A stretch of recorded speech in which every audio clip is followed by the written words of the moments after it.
하나님 말씀 요한계시록 4장 5절에서 8절에 있는 말씀 되겠습니다. 요한계시록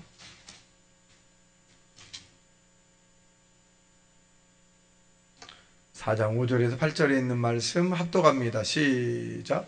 보좌로부터 번개와 음성과 우레소리가 나고 보좌 앞에 켠 등불 7이 있으니 이는 하나님의 7 영이라. 보좌 앞에 수정과 같은 유리바다가 있고 보좌 가운데와 보좌 주위에 4 생물이 있는데 앞뒤에 눈들이 가득하더라.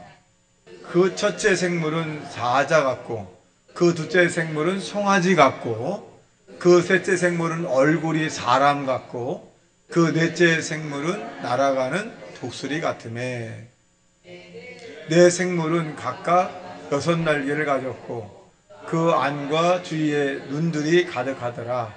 그들이 밤낮 쉬지 않고 이르기를 거룩하다 거룩하다 거룩하다 주 하나님 곧 지금 전능하신 이여 전에도 계셨고 이전도 계시고 장차 오실리라 하고. 아멘. 할렐루야. 우리 옆뒤 사람에게 하나님께 영광을 돌립시다 라고 인사하시기 바랍니다. 하나님께 영광을 돌립시다. 세상의 사람들은 똑같은 몸으로 저와 여러분이 태어났지만 하나님께 영광을 돌리는 사람도 있고 하나님께 영광을 돌리지 않은 사람도 있습니다. 세상을 밝게 보는 사람도 있고 어둡게 보는 사람도 있고 자기 자신을 축복하며 살아가는 사람도 있고 자기 자신을 저주하며 살아가는 사람도 있습니다. 더 나아가서 같은 지역 같은 조건에 보면서도 임실군 오심에 살면서도 밤하늘 바람 참 하나님이 오면 창조 역사를 느낌 있는 사람도 있고 살아오면서 하늘을 한 번도 쳐다보지 않고 1년에 가끔 가다가 한 번씩 보고 감동하는 사람도 있을 수 있습니다. 여러분 어떤 종류의 사람일까요? 저는 자주 하늘을 바라보기도 합니다. 별을 바라보고 또 달을 바라보기도 하는데 생각하면 할수록 참 신기하다 라고 하는 것이 사람이 뭐라 그러냐 자연현상 신비한 현상 이런 부분을 하는데 형용할 수 없어요. 형용할 수 없다는 얘기는 철학적 용어인데 표현한 방법을 수가 없다는 거죠. 표현할 수가 없다. 이 지역에 오니까 이 별이 보여요. 별이 도시에 살 때는 별이 안 보였는데 그래서 도시에 살 때는 별을 보고 감탄할 일이 없어요. 안 보이니까 여기는 감탄이 되더라고요. 그래서 여러분 자연 환경에 이렇게 좋은 곳 살아간다는 자체를 하나님께 영광 돌리길 주님의 이름으로 축원합니다. 오늘 4 생물이 존재하는데 그 사자 같고 송아지 같고 사람 같고 독수리 같은 이 4 생물이 존재하는데 이 4 생물을 왜 요한계시록에 기록되어 있냐 보니까 존귀와 영광과 감사를 돌렸더라. 그래서 감사와 영광과 존귀를 돌렸더라. 하나님 앞에 많은 이런 영물이 있겠습니다만 하나님 앞에 돌리는 영무체도 있고 안 돌리는 영체도 있는데 7절 보겠습니다. 시작. 그 첫째 생물은 사자 같고 그 둘째 생물은 송아지 같고 그 셋째 생물은 얼굴이 사람 같고 넷째 생물은 날아가는 독수리 같은데 그렇게 표현해 주고 있어요. 특이한 것은 날개가 6이라는 거죠. 6. 그럼 우리가 뭐라 그래? 6이면 특이하게 생겼다 아니면 정상적이다. 우리가 보는 시각에서는 이상하게 생긴 거죠.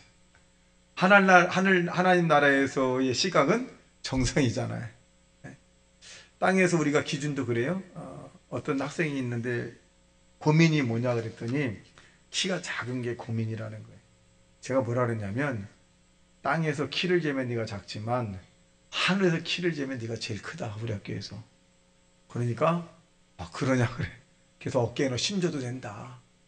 땅에서만 재는 것이 정답이 아니고 하나님 나라에 가면 하늘에서 키를 쟀을 거다. 그럼 하나님 편에 볼 때는 네가 제일 크다. 힘을 줘라 어깨에. 마찬가지거든요. 저와 여러분도 하나님 나라의 기준으로 바라보고 더 어깨에 힘을 주고 당당히 살아가게 주님의 이름으로 축원합니다. 친구 가운데 북한에서 넘어온 친구가 있어요. 북한에서 넘어온 친구가 있는데 걔는 경희대를 갔고 저는 다른 데를 갔는데 그 친구에게 이제 물어 이렇게 봐요. 가끔가다 어떤 보면 제가 이제 그때 기준이 북한에서 미인의 기준이 뭐냐 그랬어요. 내가. 그래서 북한은 어떤 사람이 미인이냐 했더니 평양에 사는 사람들인데 통통해야 미인이래. 근데 한국에서는 통통하면 미인이 아니에요? 미인이 아니에요. 날씬해야 돼. 그게 왜 그랬더니 북한에서 일을 좀 해야 되는데 이게 빼빼 바르면 일을 못하기 때문에 미인이 아니라. 기준이 다른 거잖아요. 기준이. 그래서 저와 여러분이 땅의 기준만 바라보지 말고 부족한 부분은 하늘의 기준에 맞춰 살기를 주님의 이름으로 축원합니다. 첫째로 사자 같은 영물이 있다. 그래서 사자라고 하는 것은 뭐냐? 야생의 왕이잖아요. 그리고 이 용기와 담대함이 있죠. 사자같이 담대하다. 그렇게 표현해주고 있습니다. 그러니까 우리가 땅에 사는 동안에 신앙인으로서 담대해야 돼요. 기도할 때도 담대하고. 그 성경은 우리에게 너희 담대함을 버리지 말라. 이는 지극히 높으신 하나님의 상급이 됨이라. 담대함이 있어야 기도하는 거잖아요. 담대하지 않으면 하나님께 구하지도 않거든요. 하나님 이거 주십시오. 해결해 주십시오. 치료해 주십시오. 문제 해결해 주십시오. 이렇게 담대하게 나와서 기도할 수 있는 게 바로 하나님의 저와 여러분에게 주신 은혜입니다. 그래서 하나님의 사랑을 받은 사람들은 담대하죠. 두려움이 없어요. 왜? 하나님이 나와 함께 하는데 뭐가 두렵냐? 두려움이 없어요. 물론 가끔가다 우리가 기도하는 사람들은 영체가 와서 놀릴 때 있어요. 깜짝 놀랄 때가 있어요. 근데 그건 일순간이잖아요. 사람이 무서운 게 아니라 어떻게 보면 영체가 더 무서워요. 굉장히 무섭습니다. 그런데 저와 여러분이 땅에 사는 동안에 사자같이 담대하시기를 주님의 이름으로 축원합니다. 두 번째는 송아지같이 그런 삶을 살자. 송아지라고 하는 것은 뭘 의미해주고 있냐면 희생과 순종과 충성이죠. 송아지, 소는 주인에게 충성하고 희생하고 또 죽어서까지도 사람들에게 소고기를 남기잖아요. 그러니까 얼마나 충성스러운 거예요. 그래서 저와 여러분이 이 희생, 헌신 이런 부분들이 굉장히 중요합니다. 사무엘상 15장 22절에 보니까 순종이 제사보다 낫다 그렇게 표현해주고 있어요. 순종. 그래서 서로 간의 순종도 굉장히 중요하다는 것을 말씀해주고 있고 송아지가 순종하듯이 그래서 하나님께 영광과 감사와 또 존귀를 돌린 것처럼 저와 여러분의 순종의 삶을 살아가는 하나님의 사람이 되시기를 주님의 이름으로 축원합니다. 요한계시록 2장 10절에 보니까 죽도록 충성하라. 그러면 생명의 멸류관을 내게 주리라. 전자가 뭐냐? 충성이죠. 죽도록 순종하는 충성을 할 때 생명의 멸류관이라고 하는 것을 우리에게 허락했다라고 하는 부분입니다. 다 같이 볼까요? 저건 아닌데? 시작 맞네. 시작. 너는 장차 받을 고난을 두려워하지 말라. 볼지어다 마귀가 장차 너희 가운데서 몇 사람을 오게 던져 시험을 받게 하리니 너희가 10일 동안 환난을 받으리라. 내가 죽도록 충성하라. 그리하면 내가 생명의 관을 내게 주리라. 그러니까 죽도록 충성하는 것 굉장히 중요하고 죽도록 충성한다는 얘기는 사람을 의식하지 않는다 하는 것이에요. 세 번째로 보면 내용을 보면 사람과 같은 영물이라. 그래서 사람은 만물의 영장이잖아요. 그래서 이 만물의 영장인 사람을 호크마라고 하는 지혜를 표현해주고 지혜가 많다. 지혜는 지식을 응용하는 능력을 지혜라고 그래요. 그노시스를 응용하는 능력이 지혜다 이렇게 말합니다. 그래서 이 피조물 중에서 오직 하나님의 형상대로 지음받은 것이 뭐냐? 사람입니다. 그래서 창세기 1장 27절에 보니까 하나님이 자기 형상 곧 하나님의 형상대로 사람을 창조하시되 남자와 여자를 창조하시고 가끔가다 교인들이 이런 물은 우리 교회는 아닌데 다른 교회도 이런 질문하면 목사님 하나님 보셨어요? 왜요? 하나님 어떻게 생겼을까요? 그럼 어떻게 생겼다 그래요? 네? 답을 줬잖아요. 어떻게 생겼어요? 우리같이 생겼잖아요. 복수잖아요. 엘로심이라고 하는 우리같이. 그러니까 사람을 보면 하나님이 눈, 코, 입, 귀 이렇게 뚜렷하게 나타나진 않았겠지만 우리 형상이라고 하는 것은 뭐냐? 하나님 형상으로 사람을 만들고 그러니까 사람을 보면 옆 사람을 보면 누구를 알 수 있어요? 하나님이 어떻게 생겨요? 옆 사람 보세요. 시작. 보세요 한번. 보시면 잘생겼냐 못생겼냐 구분하지 말고 하나님은 이렇게 그냥 사람 형상으로 생겼다. 그럼 저봐 여러분이 다른 사람들이 우리에게 질문할 때 답을 해줄 수 있잖아요. 하나님은 사람 형상을 가지고 계셔.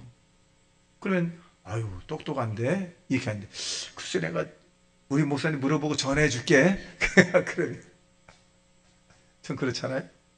그래서 이 사람 형상대로 지음을 받았기 때문에 사람이 굉장히 귀한 거죠. 사람이 후회하는 건 뭐냐면 있을 때 하지 못한 걸 후회해요. 있을 때. 있을 때 여러분 해줄 수 있는 것이 얼마나 감사할까. 근데 있을 때 뭐라 그래 사람들이 귀찮아 죽겠네 그래. 근데 그 귀찮은 것이 없을 때는 마음이 괴로워할 수 있어요. 이게 어떻게 해야 돼 우리는? 문장을 바꿔서 생각하면 따라합시다. 있을 때 최선을 다하자. 왜 그럴까요? 최선을 다하지 않으면 뭐가 생긴다? 후회가 생긴다. 그래서 그 후회가 깊어지면 우울증이 생기는 거예요. 그래서 우울증에 걸리지 않으려면 저와 여러분이 있을 때 잘하셔야 돼요. 있을 때. 우리를 끄떡끄떡 하시는 분도 계시지만 끄떡끄떡 안 하시는 분도 계시고 끄떡끄떡 하신 분은 오늘부터 내가 결심을 하는데 정말 잘해줘야겠다 이런 결심을 하시는 것 같아요. 그래서 저와 여러분이 귀찮게 하지 마, 귀찮다고 생각하지 마라. 저는 너무나 많은 사람들이 이야기를 들었어요. 목사님 귀찮아 죽겠어요. 아들이, 딸이, 뭐 손자가 아이고 귀찮아 죽겠어요. 10년, 15년 뒤에 이렇게 만나면 그래. 아이고 목사님 그때가 그리워요 그래. 여러분 귀찮아도 이것이 삶의 모습이구나 생각을 하시고 내가 우울증 걸리지 않고 최선을 다해 섬기면 더 건강을 찾는 비결이 여기구나 이렇게 찾으시길 주님의 이름으로 축원합니다. 아담과 하와가 하나님 형상을 잃어버리기 때문에 문제예요. 우리가 옆 사람에 대한 부분을 자꾸 기억을 하셔서 하나님 형상대로 지음을 받은 사람을 사랑하셔야 돼요. 사람을 사랑하지 않는 자는 보이는 바 하나님을 사랑할 수 없습니다. 없어요. 보이는 사람을 사랑하지 못하는데 보이지 않는 하나님 형상을 닮은 하나님을 어떻게 섬기겠습니까? 일꾼을 보면 주인이 없는데도 일을 열심히 하는 사람은 주인이 있을 때도 열심히 하고, 제가 이 지역에서 신라개발이라고 하는 회사랑 이렇게 있었는 그 옆에 그 신라개발이라는 땅이 한 1만 5천 평이 있었어요. 그 사장이 이제 저랑 좀 친한 그 사람인데 이 땅을 어떻게 관리하면 좋겠냐 그렇게 얘기해. 그래서 내가 주말 농장을 하자 내가. 그러니까 목사님이 주말 농장 다 하라고, 다 땅을 다 알아서 하라고 해서 이제 주말 농장을 이제 그 프랑카드 걸고 이제 저는 이렇게 이제 하기 시작했는데 그 주말 농장을 시작하다 보니 사람들이 어떤 생각을 하냐면 귀찮다라고 하는 사람들이 많으면 귀찮다, 이 될까? 불가능하다 막 이런 사람도 있고, 근데 의외로 프랑카드를 겪으니까 막 너무너무 많이 오는 거예요. 그래서 제가 어떻게 분양을 했냐면 그 당시에 10평에 3만 원씩 받았거든요. 10평을 딱 재가지고 한 명씩 받는데 1만 5천 평이니까 얼마나 크겠어요. 안 올 것 같은데 엄청나게 많이 와. 엄청나게 많이 와. 그래서 거기서 뭘 느꼈냐면 사람들이 성취감에 대한 부분을 더 얻으려고 하는구나 도시에서.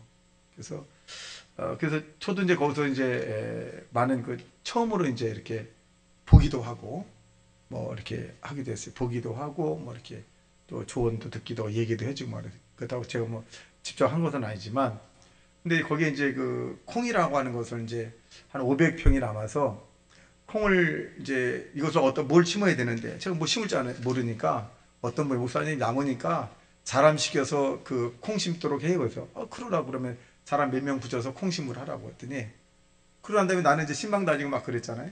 근데 이제 어떤 분이 나한테 목사님 안 계시니까 다 놀아요. 사람 있어야 돼요 그러더라고요. 그래서 이거 있으나 없으나 뭐 그냥 끝나면 이제 보니까 나중에 가을에 보니까 콩이 안 없어. 그래서 거기서 이제 시작을 해서 이제 여기 왔는데, 사실은 이제 제가 이제 그런 부분을 좀 그리워한 부분이 있었어요. 그래서 이 가을에 이제 어떻게 뭘 심가다가 이제 사실 이 교회 구사택 옆에 70평이 있는데 그 땅을 사자 그랬어요. 박동자한테. 아이고 저 땅을 사야 되겠습니다. 그래서 목사님 저기다 농사를 조그맣게 취미로 지으면 아유 좋겠다고. 나 좋겠다고. 그 다음에 내가 마음이 이제 농사에 대한 부분을 이제 생각을 했어요. 그래서 이제 그 얘기했더니 이제 궁곡에서 이제 김정진 권사님이 이제 땅을 내줬고, 그 다음에 또 그 강 집사님이 또 땅을 내서 이렇게 3년째 지금 하게 되는데, 그 궁곡도 멀고 좀 불편하더라고요. 그래서 이제 어떻게 하나님 이 땅을 사야 되겠습니다. 70평을 사가지고 그 배추를 지어가지고 내가 취미생활 좀 해야 되겠습니다. 근데 이제 주인을 이제 박전세 알아보라 그랬어요. 땅을 귀에서 매입을 해서 하겠다고. 주인이 안 판다는 거야. 그래서 한심히 막 근데 이제 어느 날 우리 어머니 권사인 날 불러. 목사님, 땅을 누가 농사 지을 사람이 없는데 농사를 누가 쳐주면 너무 고맙겠는데 농사 짓자니 남 부끄럽고 풀만 하면 이거 창피해서 어떠냐. 질심은 없는데. 그래서 속으로 이게 응답인가? 근데 가까워지잖아요. 근데 다른 분들은 저희 글에 목사님 많이 힘들지 않겠는데 힘 하나도 안 들고 재밌어요. 굉장히 재밌어요. 뭘 하냐면 우리가 성취감이라는 게 있는데, 사람은 사람으로 살아갈 때 서로 존중해주고 인정해줄 때 굉장히 성취감을 많이 얻을 수 있습니다. 그래서 저와 여러분이 형상을 받은 저와 여러분이 주변에 있는 사람들이 잘한 것은 막 칭찬해주고 못한 것은 위로해주고 희망과 꿈을 주고, 그리고 서로가 섬기는 하나님의 사람이 되시기를 예수님 이름으로 축원합니다. 마지막 네 번째는 독수리와 같은 영물이 있다는 거예요. 독수리는 뭐냐? 이 민첩한 믿음을 얘기합니다. 아주 날쌔잖아요. 그래서 오직 여호와를 앙망하는 자는 새 힘을 얻으리니 독수리의 날개치며 올라감 같을 것이요 다른 박질 아이도 곤비치 아니하겠고 걸어가도 피곤하지 아니하리라. 그렇게 했어요. 그래서 독수리는 아주 힘을 상징합니다. 여러분, 신앙생활 하면서 힘든 인생이 아니라 힘 있는 인생이 되시기를 주님의 이름으로 축원합니다. 그러면 어떻게 되냐? 움직여야 돼요. 영적으로도 기도해서 움직이고 찬양으로 움직이고 육적으로 자꾸 움직여야지 근육이 생깁니다. 여러분, 근육이라는 것은 어떻게 보면 맨 처음에 근육을 만들 때는 굉장히 힘들어요. 너무너무 아파요. 근데 근육이 생기고 난 다음에는 힘들질 않아요. 여러분, 찬양도 마찬가지, 기도도 마찬가지입니다. 기도요, 어느 순간에 오르기까지 너무너무 힘들어요. 배가 끊어지는 것 같고 너무너무 힘들어.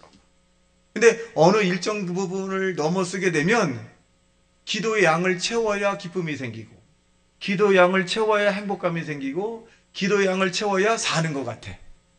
근데 기도의 양을 어느 날 못 채우잖아요. 뭔가 깔짝지근하고 뭔가 허전합니다. 기도의 근육이라는 거예요. 그리고 찬양도 마찬가지죠. 찬양의 근육을 자꾸 키워야 합니다. 그러면 찬양의 근육을 자꾸 키우면 키울수록 찬양을 부를 때 두성이라 그래요. 음악적으로 머리 뒤에서 나오게 됩니다. 목이나 가슴에서 나오는 것이 아니라 머리 뒤에서 아주 맑은 소리가 나오는 거예요. 왜? 깊이 하나님 앞에 찬양의 근육을 자꾸 하게 될 때. 그러니까 찬양을 가끔 가다 부르면 목에서 나오기 때문에 힘이 들어 지치거든요. 목에서 나오는 것이 아니라 두성이라. 그러니까 물론 가슴에서 울려서 나오겠지만 그 소리가 마치 머리 뒤통수에 나온다라 해서 두성음이다 이렇게 표현합니다. 음악적으로. 저와 여러분이 독수리 올라가 같이 올라갈 수 있는 그런 영적인 근육, 찬양의 근육, 기도의 근육, 전도의 근육, 예배의 근육, 말씀의 근육을 잘 키워서 여러분 당당하게 행복하게 인생을 사시기를 주님의 이름으로 축원합니다. 다시 말씀 생각하며 통성 기도합니다. 주여, 주여, 주여.